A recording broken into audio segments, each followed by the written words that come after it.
typical conversation that I seem to be having more and more lately is with upsizers and downsizers who have a property looking to make their next move. I'm Michael Ouzas. I'm a realtor in the Greater Toronto Area. Throw a comment down below on if you are thinking of upsizing or downsizing. And if you ever wanted to book in a call with me to help you navigate on some of the strategies more in depth, click on that first link in the description down below whenever you're ready. So in this video, I wanted to cover a couple tips for both upsizers and downsizers. And even though they are different assets that will be changing, so for example, if you have a condo looking to get into a house, or if you have a house and looking to move into a condo, a lot of the principles remain the same.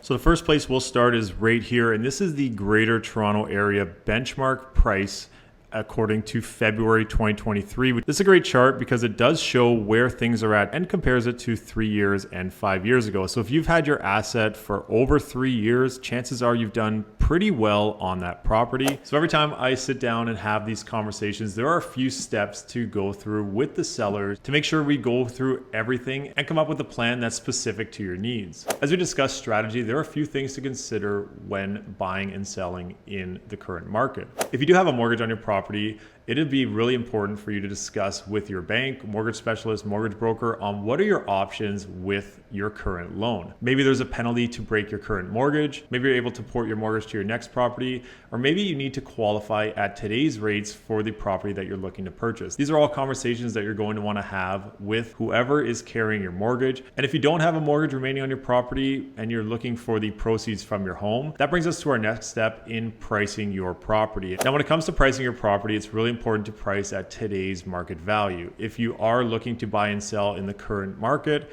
you're going to want to be accurate with today's pricing. The next step will be to prep your property for the market. And I know it sounds a little strange to get your property prepped before going out and buying something, but the reason you want to get it prepped is that you're going to want to purchase and sell in the same market. If you're depending on that sale of your property to make your next move, and if the market shifts really quickly and your property is not ready, there may be a chance that you can't get as much for your property as anticipated. When it comes to getting your property ready, there are a few things to consider, and that could be whether we get some staging done, if it needs any kind of paint, any kind of repairs. Those are all things you're going to want to get done. This is where sitting down and coming up with a strategy plan is super important. We don't want to leave any stone left unturned when it comes to the sale of your property, but we also want you to be ready when it comes to purchasing a property. So these are things that we would sort out in a scheduled timeline to make sure that as we start navigating, we're ready to go step by step along the way. If you do sell first, you might want to put in a long closing date depending if you found your next property to purchase and when you're planning to move.